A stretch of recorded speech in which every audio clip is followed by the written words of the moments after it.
Bueno, vamos a hacer una presentación que se origina en un estudio que nos encargó el Banco de Ideas de Credit Corp y mi banco, que es muy interesante porque está hecho entre informales. Pero antes de eso, quisiera compartir con ustedes algunas estadísticas de la informalidad que me parecen relevantes como contexto, ¿no? Lo primero es un dato que todos manejamos: 70% de las personas en el Perú, de la PEA en el Perú, trabaja de manera informal. Es una cifra que ha mejorado ligeramente en los últimos 2 años, pero en realidad se mantiene muy constante a lo largo del tiempo. Estos trabajadores informales están, sobre todo, o sea, de manera, una incidencia mayor en lo que es en mujeres, la gente de menor educación, por supuesto, y también entre los más jóvenes. Por tamaño de empresa, esto es también bien relevante. Cuando hablamos de informales, estamos hablando de empresas muy pequeñitas, de unidades productivas muy pequeñas. Fíjense, hay 7 millones de informales que trabajan en empresas de 1 a 3 trabajadores, o sea, son básicamente empleos unipersonales, ¿no? 40% de la población está ahí. De 4 a 10 trabajadores es el 31%, y el sector de 11 a 50 y el sector de 51 a más es el que suma más o menos el 30%. Uno tendría a pensar que los formales están en las empresas grandes y los informales en las empresas chicas. Y hay una correlación, pero no es absoluta. Fíjense esta estadística. En empresas de 1 a 10 trabajadores, casi el 90% son informales, lo cual no es de sorprender, pero en empresas de 11 a 50 trabajadores, que ya son empresas de cierto tamaño, ahí estamos hablando de casi la mitad de sus colaboradores son informales. Entonces, ahí hay una tarea pendiente. Claro, en las empresas de más de 50 trabajadores ya la cifra se reduce considerablemente. Estas son un par de encuestas que hicimos para Perú 21 con este mismo tema, y también me parece que es interesante que las conozcan, porque lo que nos dice es que en la percepción de la propia población, la mayoría nos dice que no es posible conseguir trabajo, salvo que sea de manera eventual, que es claramente informal, o de manera independiente, que como sabemos la gran mayoría de los independientes actúan de manera informal. Solamente el 9% nos dice que el que quiere trabajar puede conseguir un empleo adecuado y en planilla.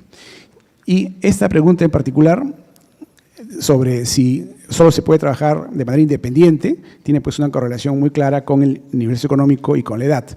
La gente de menor nivel socioeconómico nos dice no hay manera de conseguir trabajo, tengo que trabajar de manera independiente, y también la gente de mayor edad. O sea, para una persona de más de 40, 45 años ya es más difícil conseguir un empleo formal, y entonces tiene que buscarse los ingresos de manera independiente.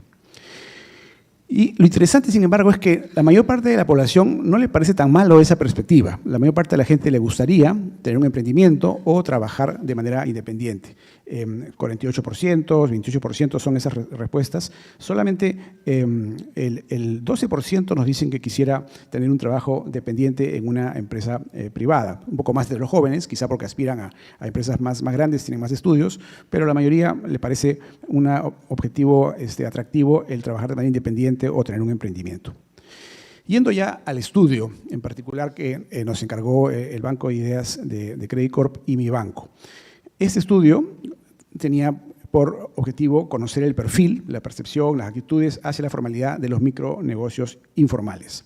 Entonces, ¿qué hicimos? Hicimos un estudio a nivel nacional entre negocios que o no cuentan con RUC, RUS, o lo tienen, pero no declaran impuestos ni entregan facturas o boletas regularmente, ¿no? Entonces, lo hicimos a mediados del año pasado, y la muestra fueron 1.200 micronegocios. Ese es el tamaño del estudio. Entonces, ¿cuál es el perfil de estos negocios? El perfil es que en la mayoría se dedican al comercio o los servicios. Estamos hablando, por supuesto, de pequeños comercios y servicios. La mayoría son mujeres, 2/3 partes son mujeres. Es un tema que a veces uno no es consciente. De hecho, la mayor parte de las bodegueras hoy día son mujeres y ya no hombres. La educación es básicamente básica, ¿no? Hay pocos estudios superiores, y la edad del dueño ya es más o menos de mediana edad, el promedio es 46 años. Tiene que ver con lo que les mencionaba de que es hoy día más fácil para un joven conseguir un empleo que para una persona de cierta edad. Sobre el negocio, más o menos, 42% son negocios antiguos, y hay un 58% que se han creado en los últimos 4 años, ¿no? A partir de la pandemia. Y son empleos o actividades, digamos, que les demandan naturalmente trabajo duro, ¿no? O sea, trabajan 6 días en promedio y tienen ingresos bastante reducidos en promedio también, ¿no? 2.600 soles.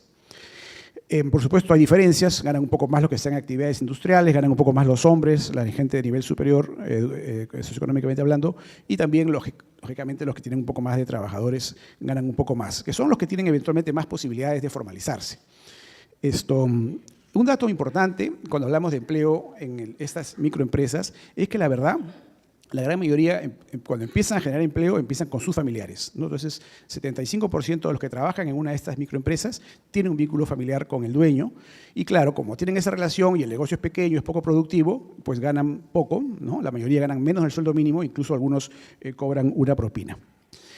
Intención de formalizarse. Este dato es interesante, porque sí les gustaría formalizarse. O sea, no es que tengan una opinión, una actitud, digamos, una convicción de que les prefieren vivir en la informalidad. Preferirían ser formales y algunos incluso tienen planes. El problema, pues, es que no es tan fácil. ¿Por qué quisieran formalizarse? Básicamente el tema del acceso al crédito es un incentivo muy grande. Y por supuesto también se dan cuenta de que siendo informales están sujetos, pues, a multas, a problemas, ¿no? Es un poco más inestable esa situación. Se dan cuenta de que para crecer se requiere, pues, ayudaría el formalizarse, ¿no? Hay algunas creencias positivas hacia la formalidad, como por ejemplo que genera mejor imagen ser formal que informal, que vale la pena a pesar de los costos y trámites. Después vamos a ver que no es tan fácil, pero en todo caso conceptualmente sí entienden que vale la pena y que es útil para desarrollarse y también por los beneficios sociales. ¿Qué incentivos entonces habría para formalizarse? La reducción de costos. Hay la percepción de que los costos son complejos. Recordemos que uno de los costos es el tiempo que tendrían que dedicarle, porque si están haciendo algún trámite están dejando de trabajar en su actividad y por lo tanto piden mucha simplificación. Y también ven el tema del acceso, pues, a microcréditos, asesoría como incentivos para formalizarse. Creencias, miedos y barreras. Lo que tenemos acá como requisitos para ser considerado un negocio, la gente sí sabe que hay que sacar un RUC, un RUS. De hecho, la mayoría lo tienen. O sea, si hablamos de la cantidad de RUCs que se han generado en el Perú, tenemos millones. O sea, la gente sí saca su RUC. Después no factura, ¿no? Pero ya tienen su RUC. El problema es la licencia municipal. Eso sí es una barrera real que es complicada de obtener. Bueno, digamos, y por supuesto todo el proceso ya de pago de impuestos, llevar contabilidad, en fin. Sin embargo, hay un porcentaje no menor de gente que cree que sí está preparada para formalizarse, pero claro, no le da la prioridad. Voy a tener que pasar rápido algunas láminas porque hice una presentación para 40 minutos y me han dado 20, así que me van a disculpar si estoy corriendo. En fin, esta lámina resume lo que nos dice es que las principales barreras para la formalización son costos, tiempos y el tema burocrático. No es tanto un tema de actitudes, aunque por supuesto entre los que no quieren formalizarse sí hay actitudes de que yo prefiero, digamos, no tener que pagar impuestos, en fin, ¿no? Pero hay muchos que sí quisieran hacerlo y es cuestión de encontrar el camino para que lo hagan, ¿no? Claro, ¿cuál es la ventaja de la informalidad? Queda claro para todos, ¿no? O la gran mayoría, que es no pagar impuestos. Esa es la principal ventaja que le ven y, por supuesto, ahorrarse papeleos, trámites. Los temas laborales apenas son mencionados. Fíjense, acá solamente 7% lo menciona. O sea, porque en el fondo ellos trabajan para sí mismos y para algunos familiares. Entonces, claro, si pudieran crecer y pudieran formalizarse y pudieran tener un seguro, pues estarían más contentos, ¿no? Pero por ahora, digamos, no lo ven como una ventaja el tener que ahorrarse esos costos, ¿no? ¿Cuáles son las amenazas que ven de sus negocios? La verdad, aquí no hay mayor novedad, son las mismas amenazas que ven los negocios formales, o sea, la competencia y la delincuencia e inseguridad que viene creciendo, ¿no? Esto afecta a todos, como sabemos, la extorsión sobre todo ha avanzado mucho entre los pequeños negocios informales y también formales, y esa es una realidad que sí les angustia, ¿no? Pero son optimistas. El 71% esperan crecer en el futuro, ¿no? Tienen respuestas como veo mi negocio más grande, veo, digamos, un nuevo local, ¿no? En fin, o sea, sí hay una actitud optimista. Entonces, claro, si hay esa actitud optimista, se ven creciendo dentro de 3 años o más, pues naturalmente sí la formalidad se vuelve una posibilidad, porque para crecer, saben que el acceso al crédito, el acceso al capital en general, ¿no? Es necesario, ¿no? Si quieren invertir, pues, en infraestructura, en equipamiento, necesitan dinero y eso pasa por el crédito y también pasa porque los clientes les paguen a tiempo, ¿no? Bueno, esto ya es entre los que han solicitado préstamo, quienes lo han hecho más en instituciones formales, entre los que no, les preocupa el tema de la tasa de interés.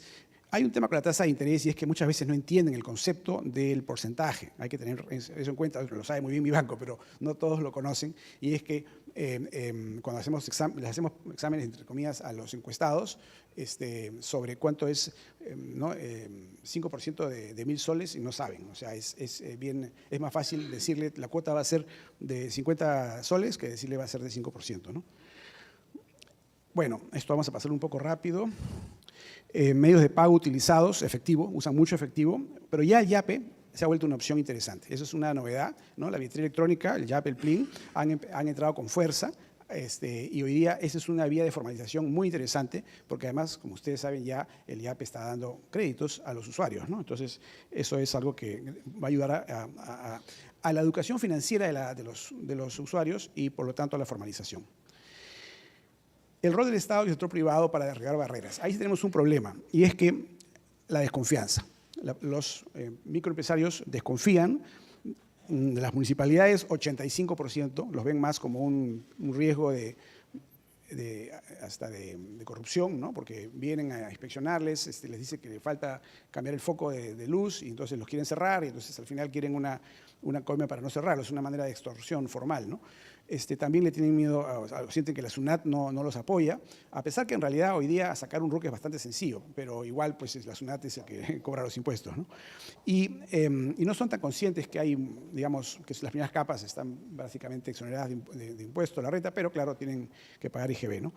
Y luego la confianza en la banca privada, en las cajas municipales, las financieras, es un poquito mejor, pero no mucho mejor. Fíjense, estamos hablando de cifras de alrededor del 30% o 35% de confianza, pero en muchos casos hay también desconfianza. En todo caso, ahí hay una oportunidad para trabajar.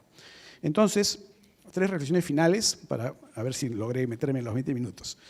La primera es, hay una alta intención, pero hay grandes obstáculos. O sea, la mitad de los micronegocios quisiera ser formal. Eso es una buena noticia. Sin embargo, solo 1 de cada 10 se considera bien preparado para formalizarse, ¿no? Algunos dicen algo preparado, en fin.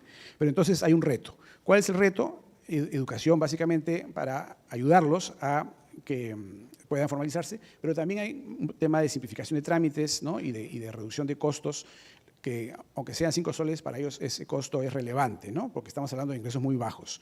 Y todo eso, con la oportunidad que representa el acceso al crédito, podría facilitar la formalización.